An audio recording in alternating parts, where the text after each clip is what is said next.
Catalina Aircraft Company has engineered the amphibious multi-role Orcon to support Marine combat operations in aviation assault roles worldwide. Drawing on the historic legacy of amphibious aviation operations, the Catalina Orcon fills a key role of deploying and keeping Marines on mission. Designed for expanded O-line flight maintenance, the Catalina Orcon is built to sustain the amphibious advantage. Visit catalina-aircraft.com to learn more. Hey Scuttlebutt listeners, welcome to episode 253. This week we welcome Robert Newman to the Scuttlebutt. Robert is a retired Marine and author of the book Guerillas in the Mist. As you will hear, he definitely gives the Dos Equis guy a run for his money on being the most interesting man alive. Joining the Marine Corps in the 1970s, he started as a mortarman but quickly moved over to recon. From there, he ended up in Germany in 1983 working for the Beirut Casualty Assistance Office. He then developed the curriculum for the Small Boat Over-the-Horizon Amphibious Raid Package, eventually moving on to become one of the first Marine SEER instructors at the Navy SEER School in Maine. As you can surmise from the title of his book, he now works and advises in the world of counterinsurgency, appearing on multiple news outlets and publications. Robert talks to us about his path to the Yellow Footprints, shares some anecdotes from his amazing career, and gives us an analysis of the Iran conflict. This was recorded back in early June, so the landscape of the Middle East is much different than it was back then.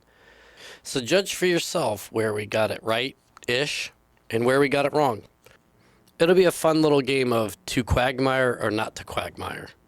This is episode 253. Hey Scuttlebutt listeners, thank you for joining us and your continued support. I'm Vic. I'm here with Nancy. Hey Vic, how you doing? I'm doing well. We are in the midst of what Aiden has been calling his reign of terror. So his birthday event month. So his actual birthday was the 6th. And we went to see the DC Old Glory rugby match on the day of his birthday. And they set it up where they had a thing on the teleprompter on the big screen with his picture saying happy birthday. He got a jersey, cool. An official jersey from the team. And they won right at the last minute on a try, and then actually made it into the playoffs. So that was a lot of fun. I'm sure it was all in Aiden's honor too, the victory. That's very cool. Of course. And then we got to go down on the field, but they wanted to go to Chuck E. Cheese, so they just basically shook a couple hands and then we were out of there, and then hit Chuck E. Cheese. Chuck E. Cheese is important. You don't want to miss out on that. So it's a big deal. How about you? How's everything? Everything's good. I mean, it's just for our listeners, we're both remote today, but we're both in the same building. We're just, and it's a little weird to look at you, look at you in your office, like we're right near each other. Yeah, but anyway, if I yell loud enough, you don't even need your microphone. You don't need a headset. Yeah, I think your office is right above mine, so you could jump up and down on the floor, and I might, we could do like a little Morse code situation. Although I wouldn't understand what you were saying, but well, that's a wonderful segue, because when I went to SEER school, one of the things they tried to teach me, and I was too dumb to really remember, was Morse code, because you're supposed to do this tap thing. And that's actually one of the things they evaluate you on, is the tap thing. But I was so bad at it that I would just try to whisper through the concrete little wall that they had us encaged in. So I'm like, fuck, I don't remember what the hell I'm saying. Like, hey, are we trying to get out of here, or what the hell's happening? Anyway, it might explain why I got waterboarded so much. But why that's a wonderful segue, though, is that we actually, our guest today is one of the SEER trainers. I want to say is one of the original trainers who set the POI at SEER school. Retired Gunnery Sergeant Robert Newman. Sir, thank you so much for being here today. My pleasure. And I have to say, Nancy, I'm very bitterly disappointed in your judgment by allowing Vic to have someone like me on your program. and he and you are going to pay for your bad judgment here momentarily. Oh, well, what you're going to see after this recording is that I have no one has control over Vic. I mean, I heard that. He is a rogue, and it is beautiful to watch. I'm trying to learn from Vic and loosen up a little bit. Yeah, and I promise you, sir, at the end of this, we'll be apologizing to you. Well, and I have to square you away on one thing. That's not Morse code you are learning. It is called the TAP code, and it's conducted, if you'll recall. I understand you had been starved to death, and so you're trying to figure things out. You didn't have any water, and there was a bear chewing on your leg, and all the things that we arrange at Sarah School. And might have been a Sasquatch, but I can't go there. And it might have come from a UFO. I can't go there. But it's on a 5x5 matrix with the alphabet. Yeah. And you replace K with C because it's 5x5. And if my Thomaston Grammar School education in Thomaston, Maine is correct, there are 26 letters in the English alphabet. And you tap it out that way. But it's funny. We're going to talk about SEER here in a minute because I wasn't involved with forming the POI, but I was informed with teaching it and enforcing it in graphic and kinetic fashion. Yes. Well, it's super fascinating too because your time there, and I'm jumping way ahead, and then we'll go back. It's kind of like Quentin Tarantino here, but yeah, we're just like Quentin Tarantino. Just like him. Right. There'll be with just as much cursing, so that'll work out. When you were there, it would have been like Cold War era, right? And then they changed it to match more of the insurgency fight that we were in, so it became much more Middle East focused, and I'm not really sure what's going on with it now, but. Anywho, so sir, you like I said, retired gunnery sergeant, 0369. Then you became a force reconnaissance Marine. What was your path to the yellow footprint? So what led you to raising your right hand from the beautiful state of Maine? In the mid 1970s, I was a student, allegedly, at the University of Maine. So they say. at Orono. And it was, very late mid-December of, 1976. I completed my first semester of my sophomore year. And I woke up one day and I said, you're a punk. You're not going to class. It was like a scene from from Animal House. Mr. Newman, you have no grade point average. All courses incomplete. And I was chasing girls and occasionally drinking beer. And I said to myself, you need to grow up.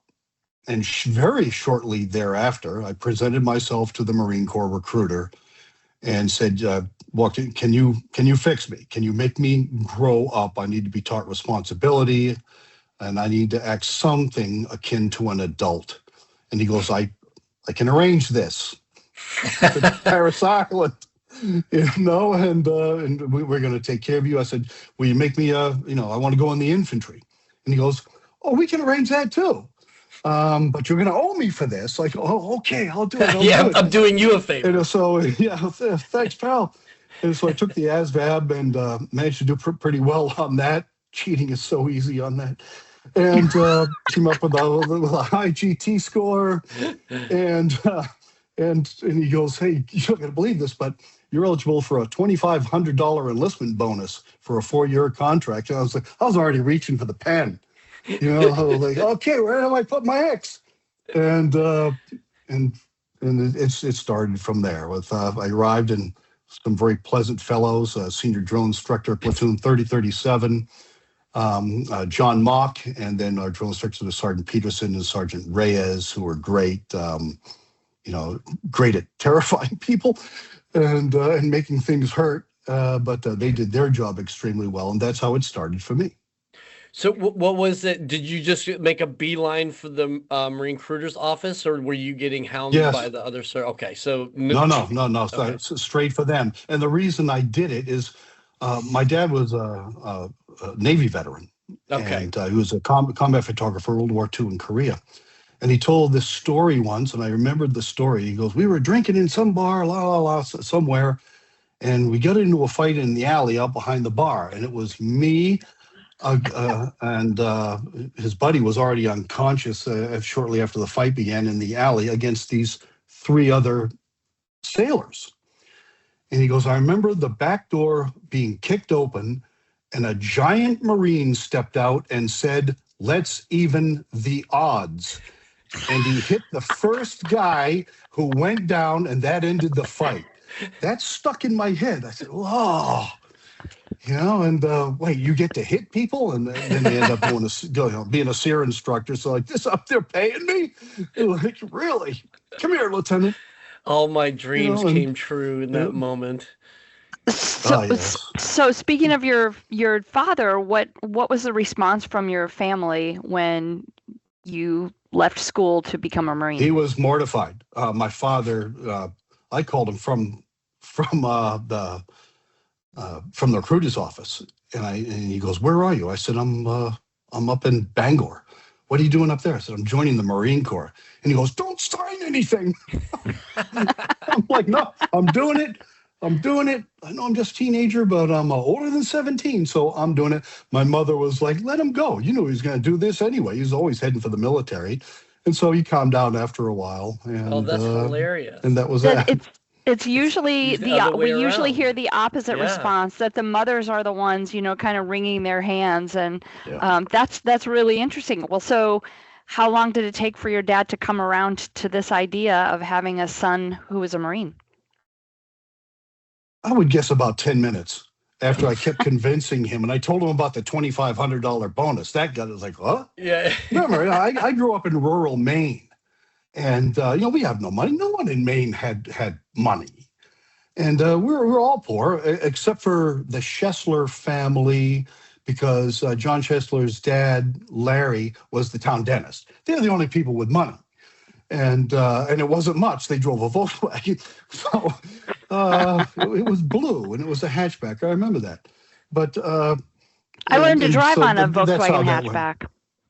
They're classic. They're great vehicle. They run forever. It's like a Toyota. It did run forever, no matter what I did to it, and I did some stuff to it. But that's for another conversation. That's a different podcast. Yeah. Yes. Yeah. Well, so what was it like then, leaving rural Maine and showing up at Parris Island? You step out onto the yellow footprints. Were you like, "Hey, this is exactly what I thought," or you're like, "Holy shit, what did I just do?" No, it was like how I thought. I had seen movies, and one of them, I think it was called Tribes with Darren McGavin. Oh my gosh! So we did a separate cinema on that one. I was like, "Hey, that looks okay. I can hold those, those buckets of sand out there for a couple of seconds, and I don't mind being beaten." And the dad from Christmas Story is going to be your DI. Yes, that's exactly right. Yeah, and you saw how things got ugly in Christmas Story. Yeah. There was the furnace, blowing smoke out the vent. Like what? Yep, that must be where you learned to curse. The lamp. Yeah, that's right. Profanity is an art form, and I'm glad to see we've all mastered it. Tribes, that's so great. Called it. Hey, for our listeners, go back and check out our Semper Cinema on Tribes. It was it's fantastic. The episode is awesome, and the movie is campy. But so being the 70s, and so I mean, we were still sort of in the post-Vietnam hangover. What was, I guess, if you can, with your current lens, what was that like? If you could put yourself back in 18-year-old Robert Newman's shoes, like what was that? No, excuse me, I was 19. I'll have 19. You know. Sorry. I was way beyond 18. Yeah, you're long in the tooth then. But the Corps had issues back then. We had terrible race issues, terrible alcohol and drug issues. It was bad. And thank God the Marine Corps got through that. It is nothing today in the Marine Corps what it was like back then. It was open racism, the alcoholism, the narcotics. But I remember my first duty station was Kaneohe Bay, Hawaii, after School of Infantry in Camp Pendleton. And one of my buddies from boot camp, who's in my boot camp platoon, Private Jarrell, and we also went to school what is now School of Infantry Training School, ITS back then. We arrived together, and the first day we go into the Joint Reception Center. We arrived late at night on a Pan Am flight, and from Los Angeles, and so we wake up in the morning, step out onto the back ladder. Well, you're looking at Kaneohe Bay. The sun's, It's beautiful. beautiful there. The poly is all lit up. The poly range, like, look where we are. And so we took care of some stuff, and we had to go to the PX. So we're walking down toward the PX. It's about 0900s or something like that, and we hear all these sirens on base. Like, all of a sudden, the ambulances are turned by, MP cars. Like, what the heck is going on? Maybe it's a drill or something. We're kids. And we kept walking. We're approaching the front of the PX area, and there is a race riot going on. You can see what I look like. My buddy is black. We looked at each other, and we were confused. We didn't understand what was happening because we didn't know the Marine Corps had a race problem. And it was an obvious race riot, and bad things were happening. Me and him just whipped around 180 back to the JRC, the Joint Reception Center. And we never discussed it. We were shocked that kind of crap was in our Marine Corps. And but that's what it was like back then. And the squad bays, this is the Fleet Marine. You lived in a squad bay, right? And it was divided up by the Marines themselves. Divided up. Dark green Marines were here. Light green Marines were there. Mid-tone here, and it was just weird. It was so like, and you tell people this now, and they go, "No way, Yahweh." Yeah, that's how it was. And again, thank God that we got a hold of that and purged it from our core. That needed to happen real bad. Yeah. No, that's it's shocking, but I'd heard some stories too when I came in 97, and from the older Marines who used to talk about when they were young, enlisted Marines, when they would be on duty, the 21 area E Club would always, and this was in the 80s, would always devolve into something akin to that. Probably nothing on the same level, but they would, just from bad programming, set up in one room the country music dance area, and then the other one would be the rap and hip hop area. So when they let out, you could just imagine how that would devolve. And every Friday, Saturday night, they said they had to get the riot gear and call out the shock troops for the 21 area E Club. Oh man! So there was still some of that. It took a while. There's some growing pains, but I 100% agree. I mean, I would have been in that mixed green group as a half Vietnamese Marine. I can't imagine I bruise like a peach, so that wouldn't have worked out well for me back then. What was it like for you as well? So I imagine there were still a lot of draftees that would just decided to stay in. Was there a dynamic there as well? The dynamics that we looked for and saw very favorably was the experience that they all brought, how they grew up like we were trying to grow up. And my one and only mentor in the Corps, Dark Green Marine, he was my first Fleet Marine Force platoon sergeant in Weapons Platoon, 3rd Battalion, 3rd Marines, was CT Gar. And I would go on to serve with him again in Landing Force Training Command Pacific, so some years later, and I kept in touch with him almost until the day he died. Retired as a sergeant major out at the Stumps, 29 Palms, and he was my one and only mentor. And and we would watch him and how he handled race issues, because he didn't have a racist bone in his body. And he had the bulldog face, and he was not a man to be tampered with. He also knew his business extraordinarily well. I never saw anyone run an FDC, a Fire Direction Center, like he could. I mean, it was something else. And so I paid attention to him, and he took me under his wing. And I ended up making under his tutelage Sergeant under 2, which, frankly, back then in the 1970s, if you showed up in a pressed uniform and reasonably shined boots on time and had a fresh haircut, you stood out above many Marines. Wow. People get, hey, look, that guy likes it here. And I did like it there. It was fun, and I enjoyed being a mortarman. And then I got into recon after that. Also at Hawaii, me and Randy Carey, man, of 12 people who tried out that day, Alpha Company 3rd Recon. He and I were the only ones left. The others were like carcasses back there in the Nupia Pond somewhere. And we were too dumb to quit. And so and made it into recon that way. And with great legends like then Captain Jack Muth, who is interred at Arlington now. And he would go on to become a lieutenant colonel and run SOTG out at Onslow Beach, a recon legend. And he was followed by John Bass, equally great man, and staff NCOs like Bill LeBlanc. We called him Louis, another legend in the reconnaissance community.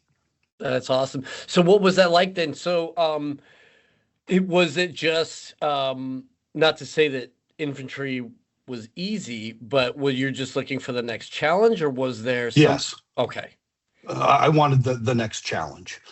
And mortars were great, but I would see the recon guys running around. Their uniform of the day was UDT trunks, a green T-shirt, and jungle boots.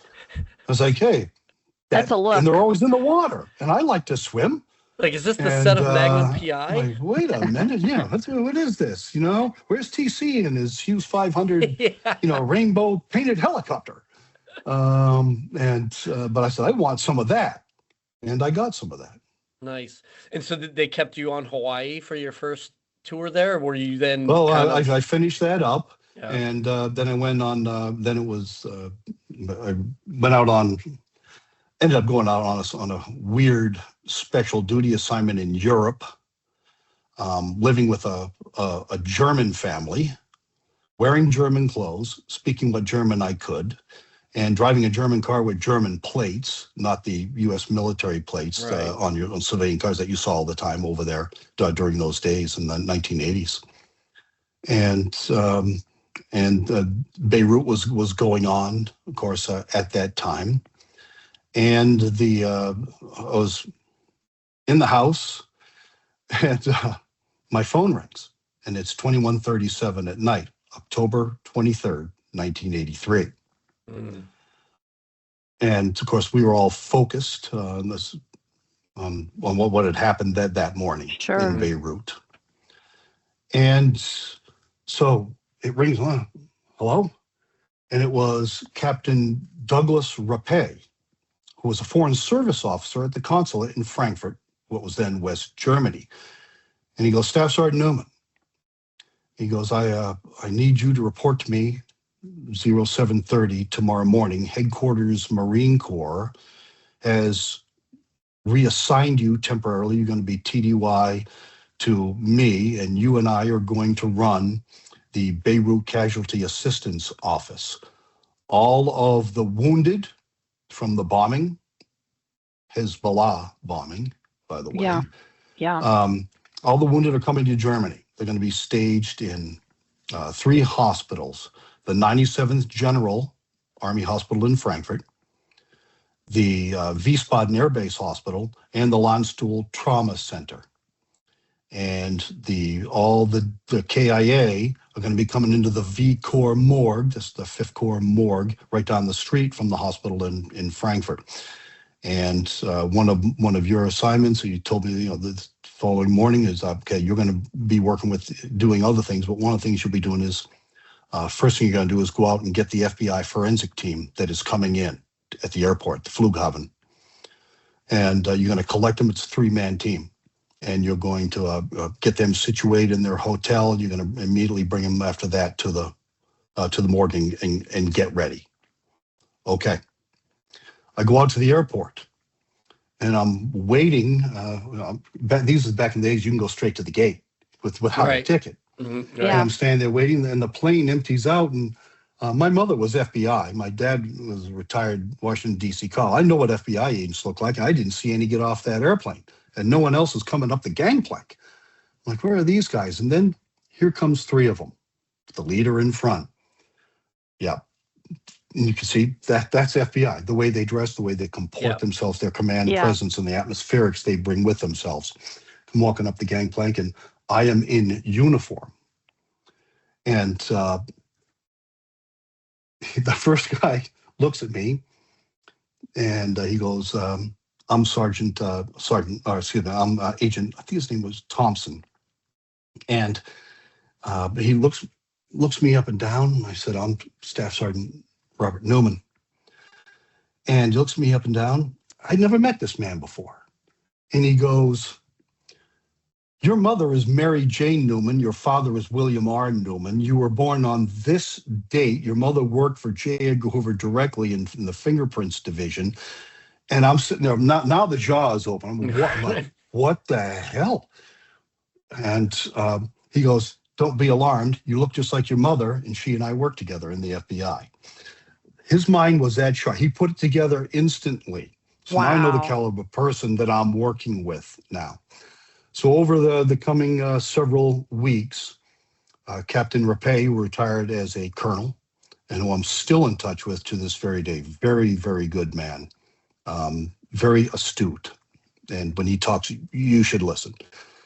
And and we got all the 241 bodies. And one of my other duties was to visit all of the wounded at 3 hospitals. And I did that. Every one of them went in, and conscious or otherwise.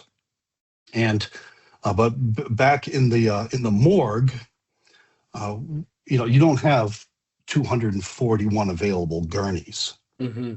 So what we did was we got as many of folding tables, flat tables that would fold out, and we set them all in the morgue. And the morgue had these light green, kind of a puke green colored walls. Mm-hmm. And so the bodies started coming in. We got to think of a way, how are we going to quickly be able to reference who is who on which gurney in their various states that they came in. And so I went to the commissary, and I got some brown paper bags, grocery bags. You remember those days, perhaps. Mm-hmm. And I got a whole bunch of them. I got some tape, and I took it back to the morgue, and I cut them all open and started taping them to the walls. I had a black magic marker. We had several of them. I guess they call them Sharpies now. And so we put numbers on each morgue after the forensic team had identified, positively identified each person. And I put down gurney number and their name and last 4. Okay. And so we had organization there. Now, pushed away from the 241 is another person. Ismail Ascari, the driver of the VBIT, whose body was in surprisingly good shape. It wasn't great shape, but he wasn't in, you could see him. His face was whole, like, okay. And the FBI quickly identified him as well. But it was interesting that we pushed him away. We didn't want him contaminating the others. That's how we thought. God. Wow, I cannot imagine what that must have been like. I guess you really have to compartmentalize to be able to get the job done. You do, and you have to focus on it. And thank goodness we had someone like Doug Rapay leading the effort. It's one of the reasons why he ended up a colonel. He could be depended upon to do extraordinarily grim things like that after a very sudden frago. And so we did the job. And because we had to, we were expected to do it, and it had to be done right. Yeah. Oh, so for that, you said your TDY temporary duty. I mean, how then do you return back to duty? I mean, I guess you're on the front lines of the Cold War, but I mean, how do you then go from that back to your quote unquote 9 to 5? Discipline. Yeah. Marine Corps discipline. I just happened to be the guy who was available. Yeah. If it wasn't me, it was going to be whoever was standing in my place. And they would have done the exact same thing, the Sure. exact same way, because that's how we're built as Marines. Every Marine is replaceable, every single one of them. In the larger picture, does it hurt when somebody if somebody dies, or somebody is otherwise unavailable? Yeah, but and everyone's replaceable, and you get the replacement in there, and you continue to focus back to your original mission. In your original mission, I'm assuming, is focused on the Soviet threat. Well, back then there was certainly Yeah. the Soviet threat was all over Europe. You had Checkpoint Charlie in Berlin, everything, and you had East Germany, and Yeah, I mean, you're in Germany, like you're at ground yeah, zero of that. and it was neat. It was very interesting. But Europe was infested with terrorists back then. Okay. Let's see. So starting from west and heading east, what did you have operating in Europe? Well, in Ireland or Northern Ireland, you had the IRA. Right. Okay, and they also operated, of course, in England, and in Spain you had the Basque terrorist movement, ETA. In France, you had Action Direct, AD, otherwise known as Direct Action. I speak French as well, but in Italy, you had the Red Brigades, who captured Brigadier General Dozier. And you had the old Baader-Meinhof gang became the Red Army faction. They were based in Germany. You had Triple C, which is the Communist Combatant Cells. You had the Japanese Red Army, which also operated inside mainland Europe. Wow. And you had the PLO, you had Black September, you had the Abu Nidal organization, you had the Popular Front for the Liberation of Pakistan, GC and SC operating there as well. So you had this melange of bad guys, and time would go on, and as you mentioned earlier in the program, then all of a sudden, the Soviet Union is gone.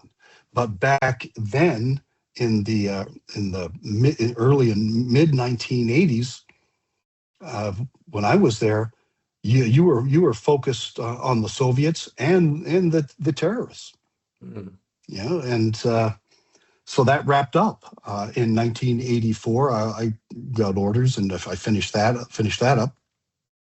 And what does the Marine Corps do? I'm ready to go back to the Fleet Marine Force. And my monitor goes, no, look, wow, we got to send you to San Diego. And because you're needed at Landing Force Training Command Pacific on the Silver Strand there, just south of Coronado and Naval Air Station, North Island.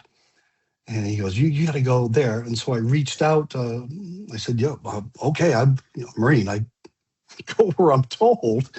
That's Marine Corps is funny that way. And they're kind of sticklers about that. So going from Hawaii and San Diego, you got it going pretty good, sir. Yeah. And so I go back and I call there, and who answers the phone? I called Amphib Branch. Who answers the phone? Gunnery Sergeant C.T. Gar. And I'm like, are you kidding me? I said, CT, is that you? And he goes, Inhuman, is that you? And my nickname. I said, I'm coming. And he goes, oh, great, come on. And so I showed up, and I got to serve with him again there. And but I was assigned to Water Survival Branch. And we had the POI, the Program of Instruction for all water survival in the entire Marine Corps. And so I got assigned to that. I went through the WSSI course. Don Wilburn was the WSSI T for trainer. He ran the team. And so it was me, and it was Oscar Montillo and Joe Gill. That's the whole branch. And we did the WSSI course, and we did that all over the place by MTT and, in Hawaii and on Okinawa and Camp Pendleton and there in Coronado or Silver Strand. And we also designed the water survival package for the Marine Corps' brand new over-the-horizon raid package using Zodiacs and Avons, these small ribs, not ribs, but rubber boats then, like dinghies with with motors, and a little better than IBS's itty bitty ships, inflatable boats, small. They had to paddle around, and so these boats were much faster. Now the Marine Corps said, we wanted to be able to do over the horizon raids with grunts, and some grunts don't swim that well, and so the Marine Corps said, you guys figure out how to keep these guys alive from a water survival aspect when they are coming through the surf zone, hitting the beach at night, high surf, 52-degree water in the wintertime there. It's not exactly balmy. No, for sure. And so we designed it. We figured out how to do it.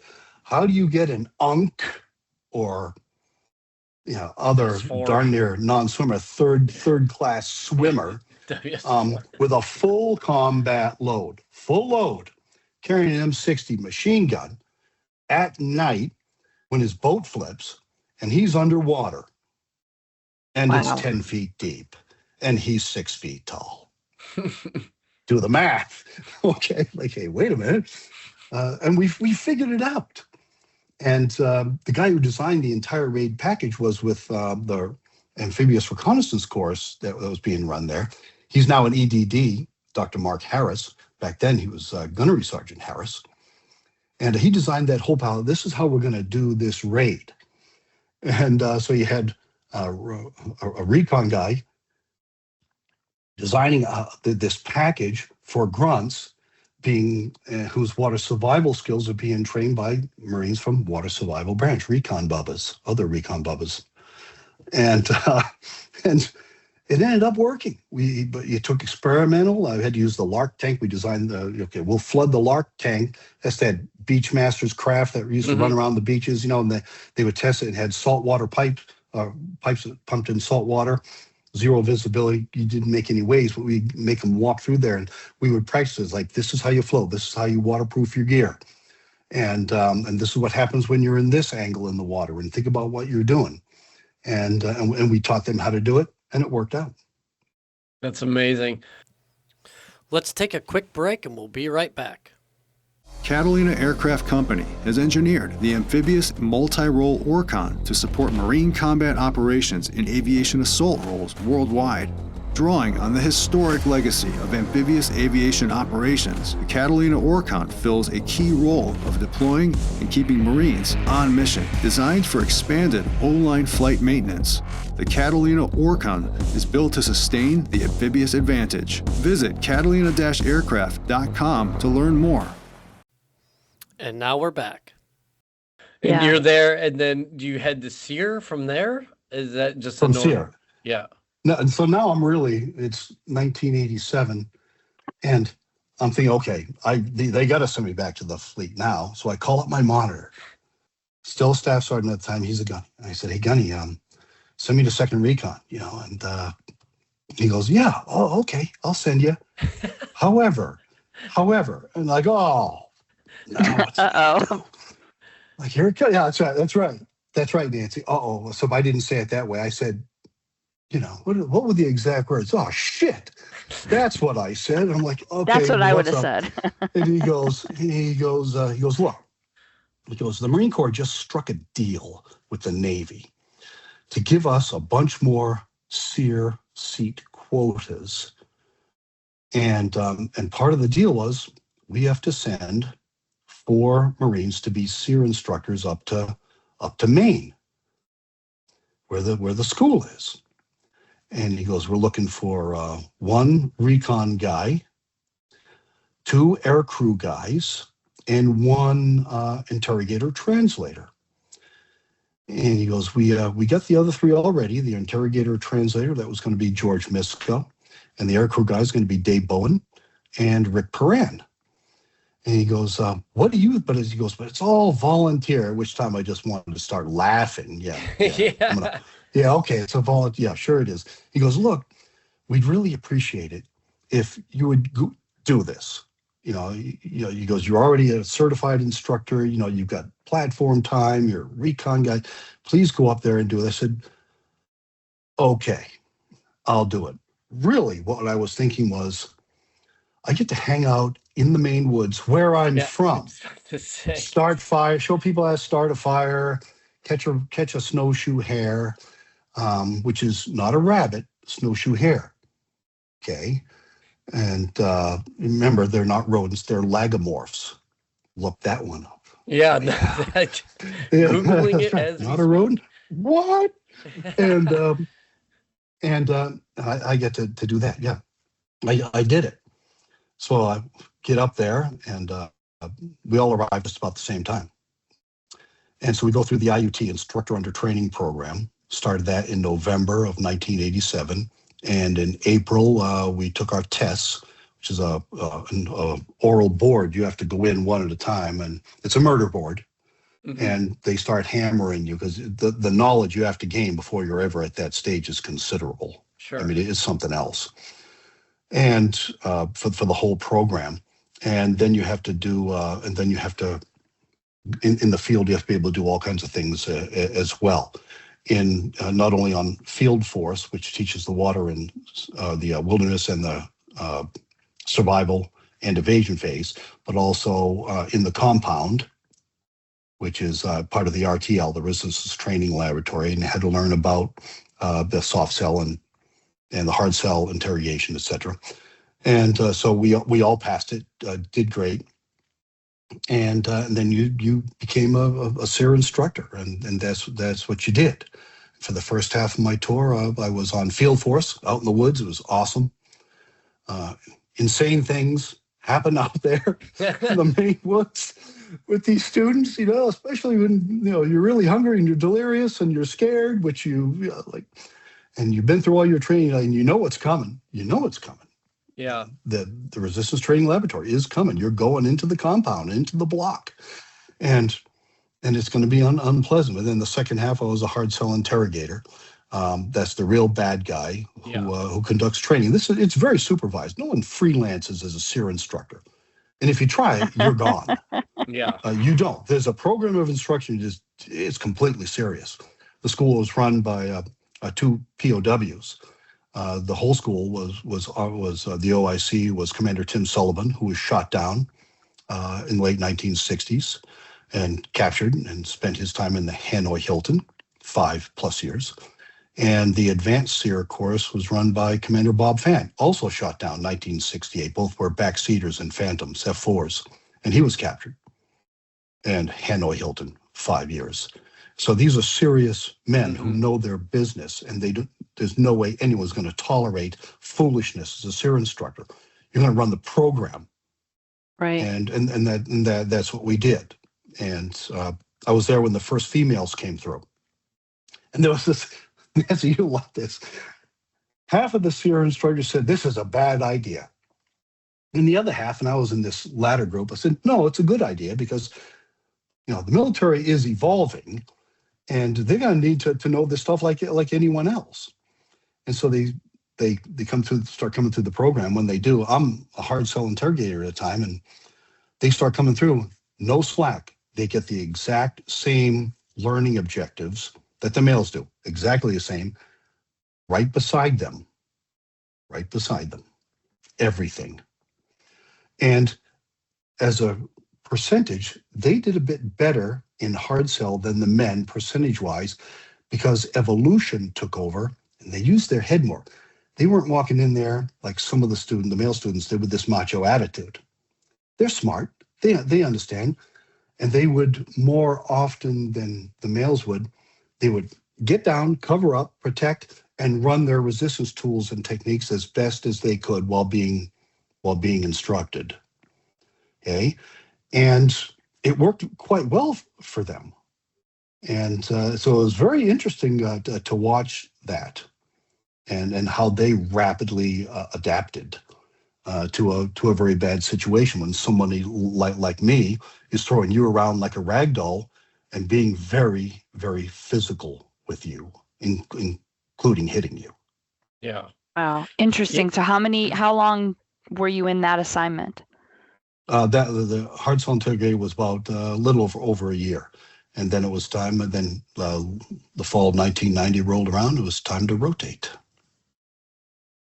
Yeah, it's funny that you mentioned about like you're gonna have time in the camp. And I hope I'm not. I know they said don't talk too much about it after, but I didn't sign an NDA, so whatever, and I retired, so I'm good. But I remember, so I was with the Recon Bubba when we paired up, and um, we just out of, again, I guess survival, stopped trying to make the checkpoints within the time hack. And I feel like in a way we sort of cracked the code because we weren't in the same, we weren't with the herd. And so we allowed things to sort of calm down before we started then making our way to the checkpoint. So we never got any of the sandwiches or the donuts or whatever you get if you make the time hack. But we actually made it all the way to the final day. So meaning we were going to spend at least the minimum of amount of time in the camp, which was a win. But I remember us being in the barn and then the role player saying, all right, you're here. Let me go get your train tickets. And we're going to get you guys out of here. You're going to be safe. And so me and my buddy, I think he was a corporal, we were looking at each other like, we're so fucked. And of course, then you hear the car drive up. Yes, they you start are. arguing in the made-up language. He gets shot. Yeah. And He's then, going to drove some car. yeah.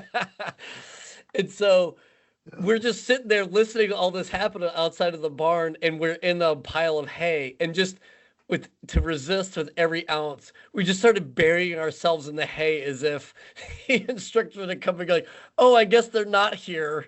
We're fine. So of course they dig us out of the hay pile or whatever. But yeah, it was just hilarious just looking at each other like, We know where you are at all times. Yeah. It's there are so many control mechanisms for safety. Yeah. All through in the main course, it's We're it's like, going to be okay. You're not going to get us easy. So we're just and you have to get that training. ourselves. Yeah, you got to go. You have to go through all of your learning objectives. Yeah. In the captivity phase, and because it's important, you have to be given a chance to practice what you were taught, which could save your life someday. Yeah. And to give you an idea of this, while I was a hard cell interrogator, one of my students, a Marine Harrier driver, captain, he comes through. He did really well against me, and only my entire time as a hard cell interrogator, only one other guy had been able to do that, to go really well. I can't go into what that means within the POI, but he did well. And that was the summer of 1990. So in January of 1991, and on from there, I find myself with 2nd Battalion, 4th Marines in Kuwait and Saudi Arabia. So before we crossed the LOD, of course, we had the air war running. Mm-hmm. And we were hearing these guys being shot down, etc. And I reading some intel briefs in case we had to do with trying to extract, if the opportunity ever came, any pilots who were down. Mm-hmm. Okay, and for us, we never had that mission. But fast forward to the summer of 1991, I'm sitting in the chow hall in Camp Lejeune, and lunchtime, I'm eating my lunch, and it's a Friday. Back then, on Fridays, we wore our Charlies. Okay, so I'm sitting there and I'm looking about 4 or 5 tables away, and there's this Marine captain, aviator wings on. And I kept doing, looking at this, and because I'm looking at his ribbons, and I see a POW ribbon. It's either 91 or 92. Anyway, but and he keeps doing this too, looking up, and he's got this little grin on his face, and I'm like, I gotta figure out who this guy is. So I get done eating my chow, throw my crap away, go up to him, and I said, "Hey, sir," he goes, I said, "Where do I know you from?" And he goes, "Gunny Newman, you were my hard cell interrogator at Sears." They're like, "Whoa!" And here you are sitting here, and that was Russell A.C. Sanborn, who was shot down out of his Harrier. when a surface-to-air missile hit him, captured, tortured, beaten. Okay, and then it all became clear, and I was like, I got to debrief this guy. Oh, I said, sir, can I sit down? He goes, of course.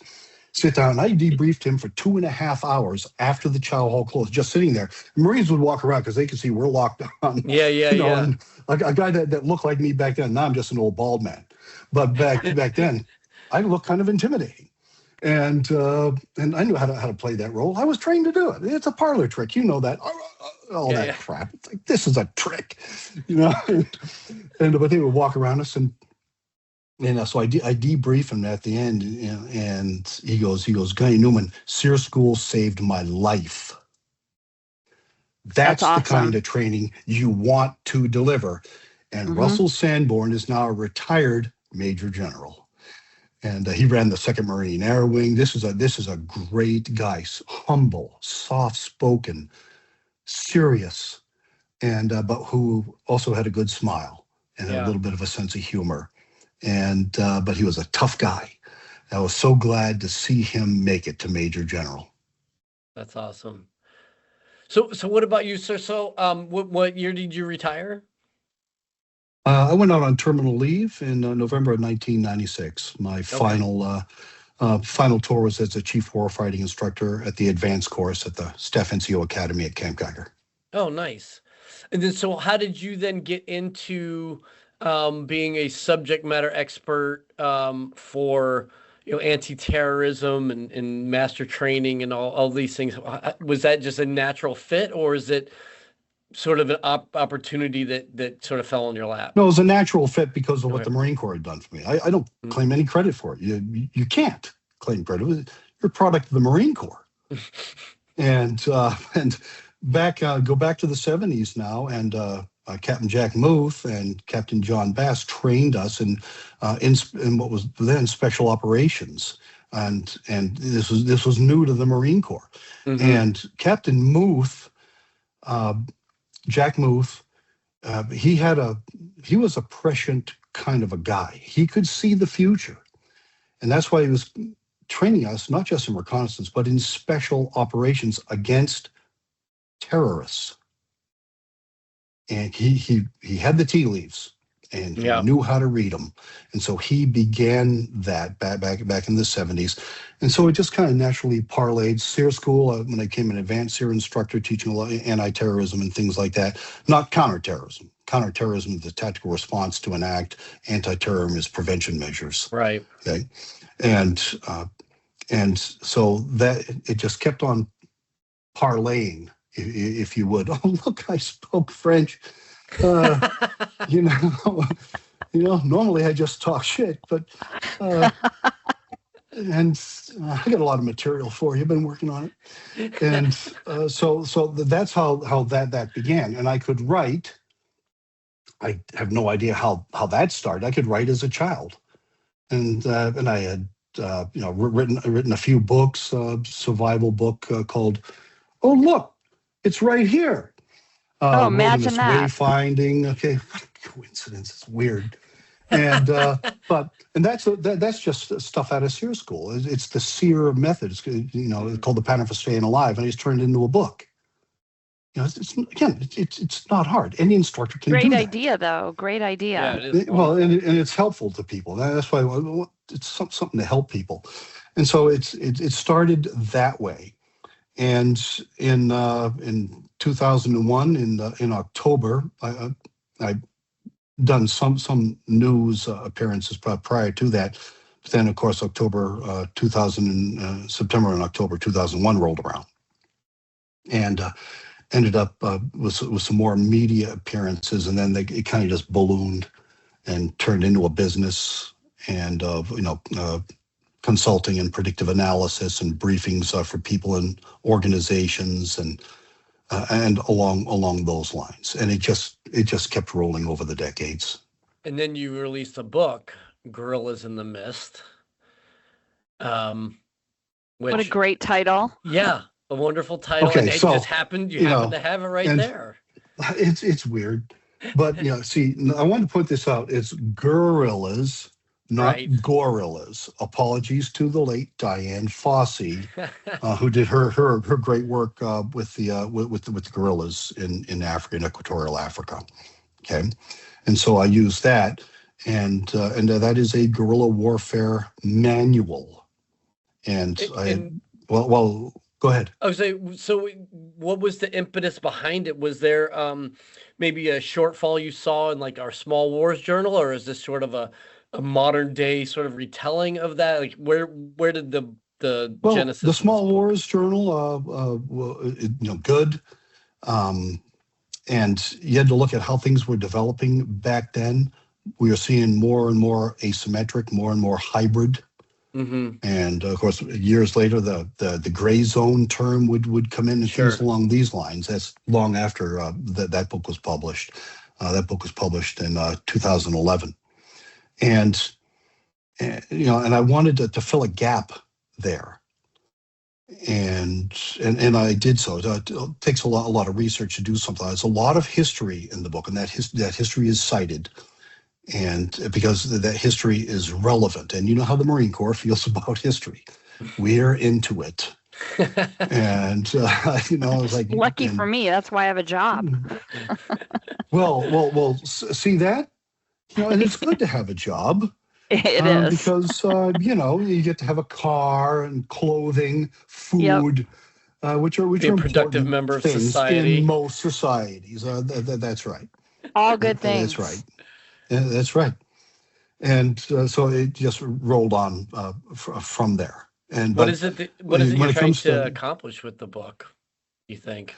I wanted people to understand how guerrillas operate and why the understanding of applicable events in history are important to understand, so that you can understand in the next guerrilla war what has worked in the past, what has not worked, and why on each.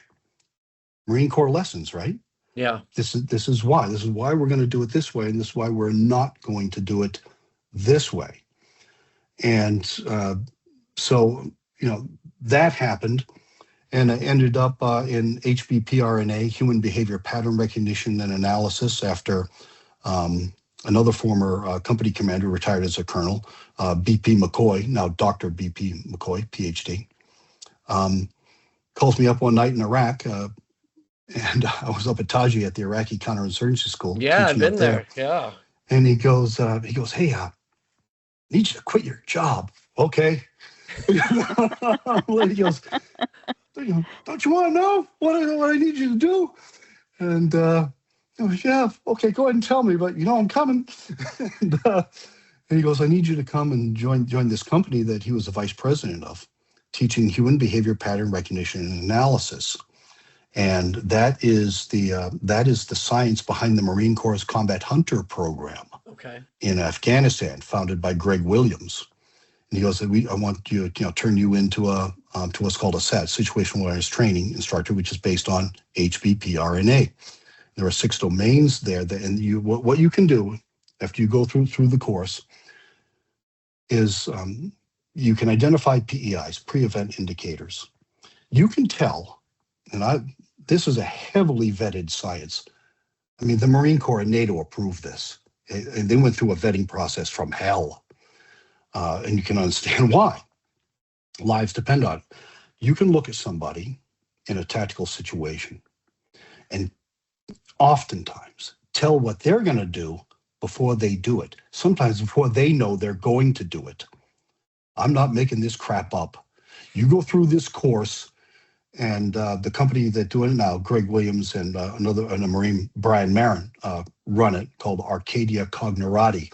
They do this around the world, still teaching lots of cops and other folks who need to have this skill set, especially when it comes to high-risk human encounters, and how to stay left of bang. You don't want to be right of bang. And this whole program of instruction is based around that. So I ended up in that. And Colonel McCoy, Dr. McCoy, is writing the foreword for my next book. Manuscript is complete as of this morning, and I'll be submitting that to the publisher fairly shortly. That's cool. He's doing the foreword, which is going to be great. because BP McCoy is somebody who he's a straight shooter. Let's put it that way. And he was the CEO when he was Lieutenant Colonel of 3rd Battalion, 4th Marines on the march up to Baghdad and beyond. And he has remained one of my closest friends and sounding boards. And he provides unique perspective. I was very happy to hear he would write the foreword for the book. That's Can you awesome. tell us the title of the book? Are you Sure. allowed to share that with us? Oh yeah, Iran's War of Annihilation. Okay. And then there's a long subtitle. And what it does, and it covers the war with Iran from 1979, which is when it began, to this morning. Yeah. All the way through.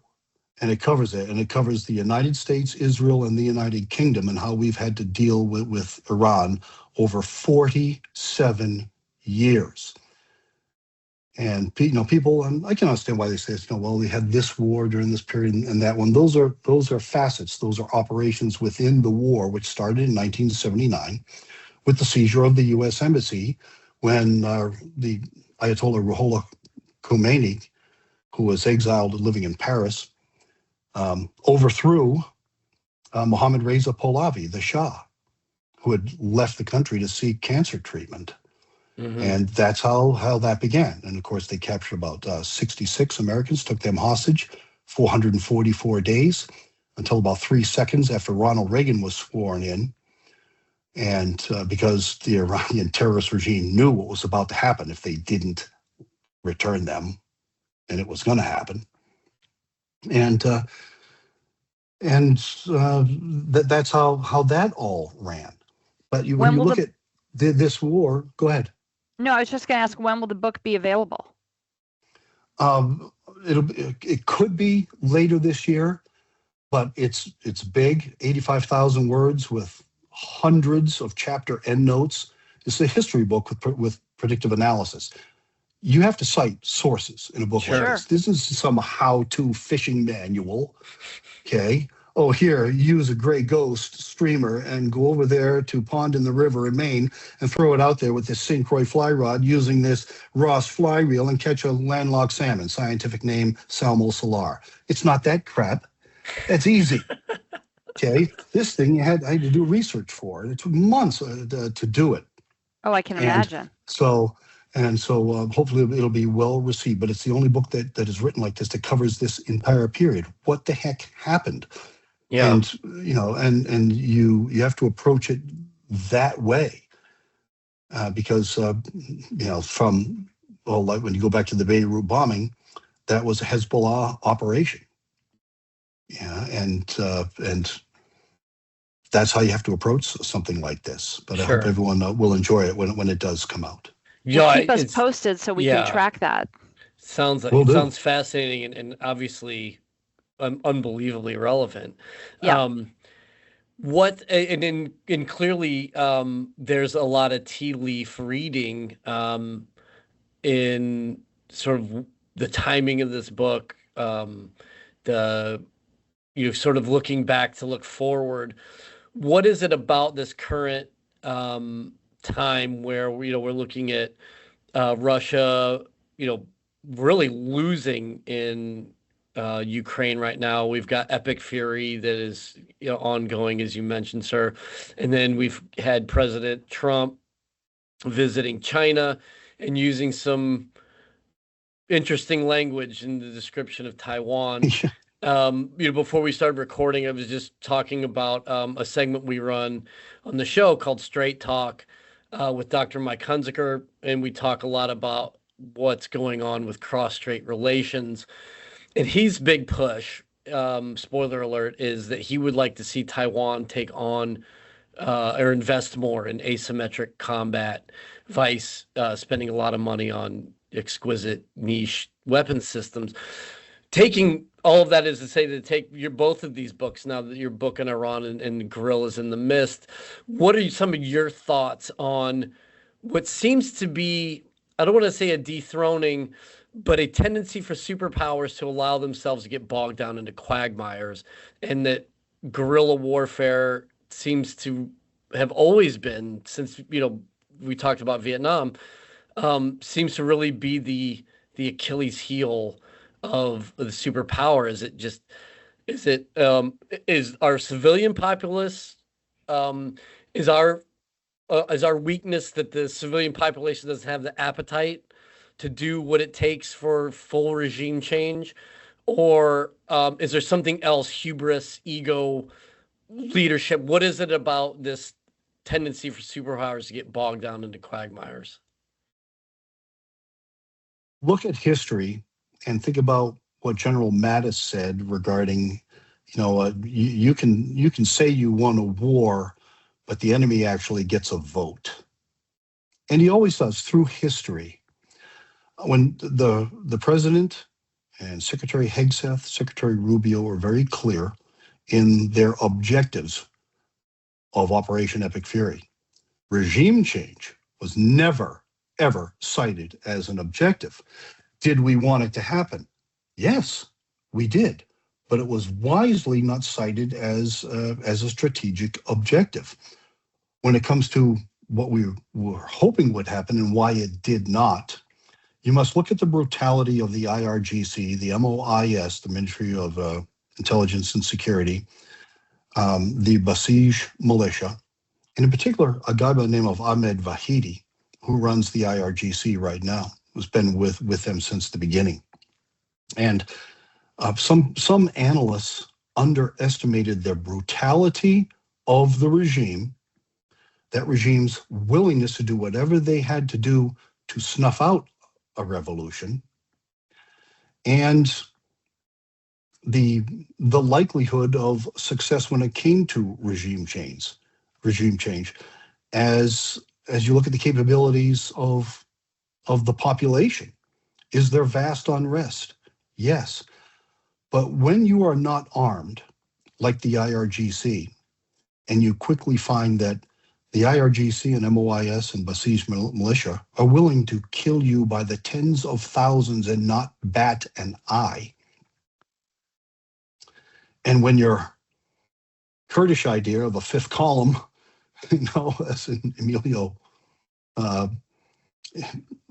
in Spanish Civil War, 36 to 39, Emilio Mola, it didn't work out. But again, we go back, was that a strategic objective cited by the Trump administration? No, it was not. Our technology has been fantastic, and we love that. We need to keep using that, keep developing that, because it's very beneficial in trying to push the enemy toward his culminating point.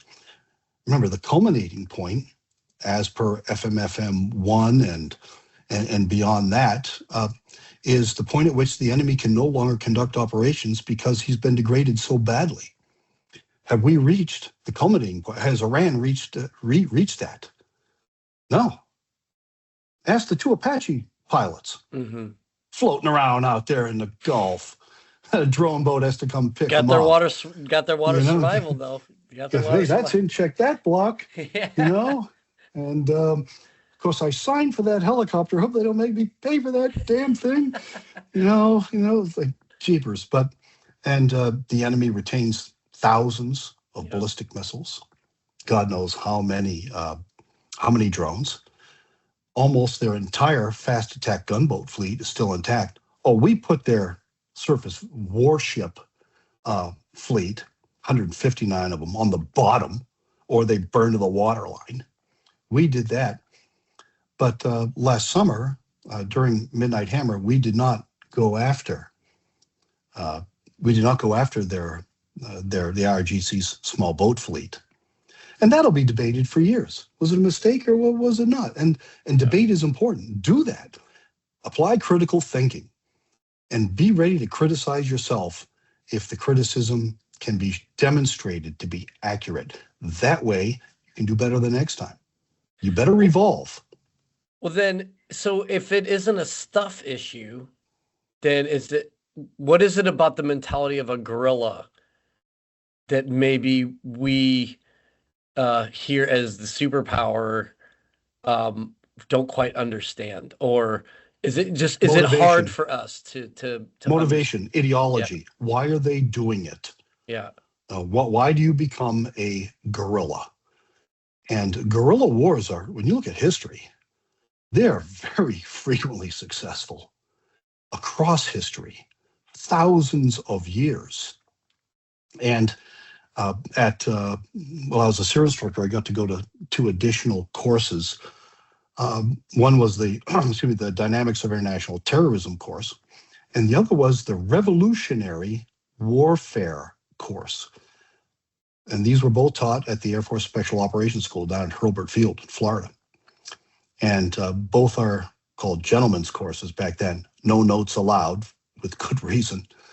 And in the Revolutionary Warfare course, this is uniquely presented with unique instructors, interesting backgrounds, course on how do you start a revolution? How do you run a guerrilla war? And how do you make it successful?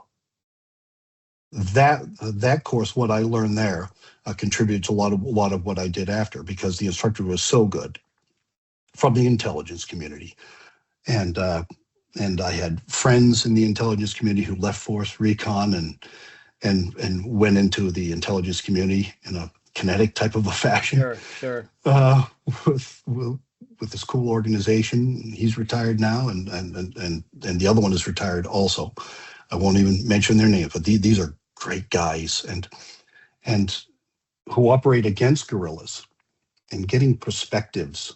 Like, okay, if a guerrilla war fails, why? What was different about it? Where were the weak points? How was the guerrilla movement brought to its culminating point? Mm-hmm. And oftentimes it's a combination of factors.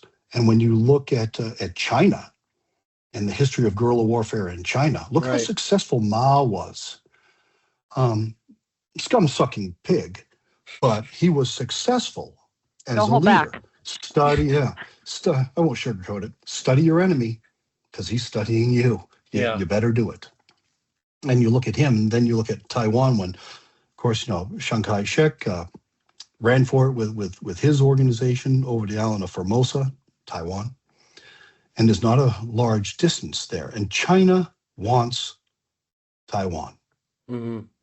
And eventually China is, in my estimation, very likely to get Taiwan. When is a matter of speculation.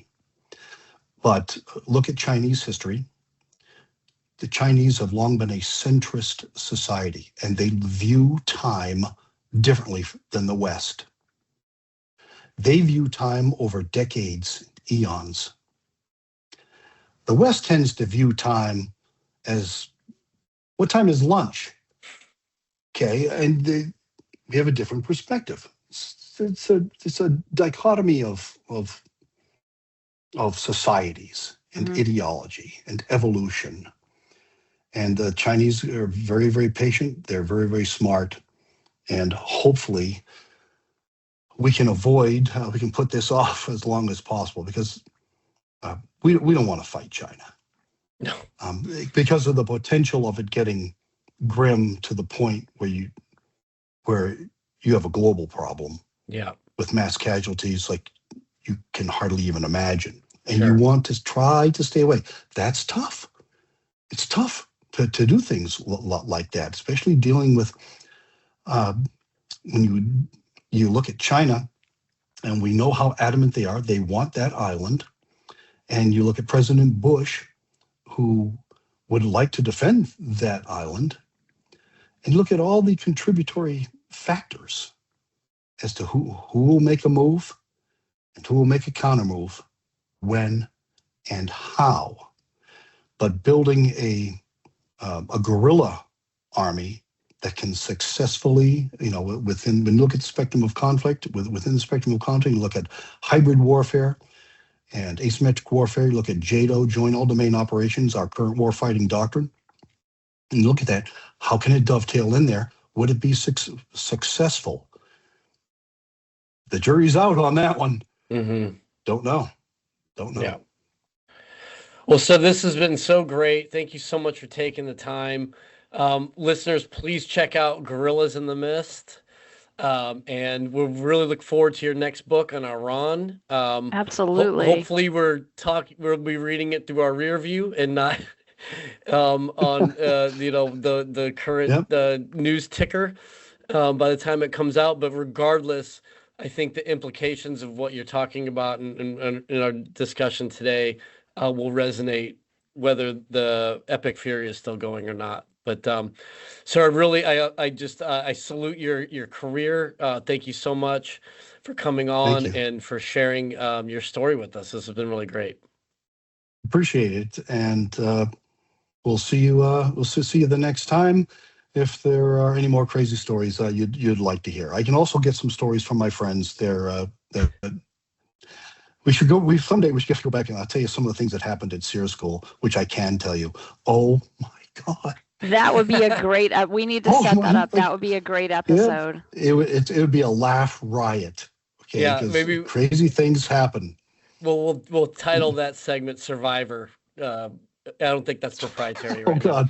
Oh, I'll tell you this: those guys at Survivor. One of the producers called me before, as the show was being developed. Oh yeah. They called me at my house and go, "Hey, would you like to be our survival advisor on this show?" And I'm like, "What?" And he told me how much money. I hung up. The money offer was pathetic. I'm like, no. Click. That's another story for a later time. Yes, that's a good one. I want to hear that one. Yeah. All right, sir. Well, have a wonderful day, and thank you so much for spending your morning with us. Thank you for your time. Hoorah. Hoorah. Scuttlebutt is a production of the Marine Corps Association. You have heard the voices or contributions from Major Vic Rubel, USMC retired, Nancy Litchman, William Truding, and our guest. Ty Frazier is the editor, sound engineer, and technical producer. The Marine Corps Association is not an agency of the U.S. government. The opinions expressed in this episode are the personal views of the participants and do not reflect the official position of the United States Marine Corps, the Department of Defense, or the Marine Corps Association.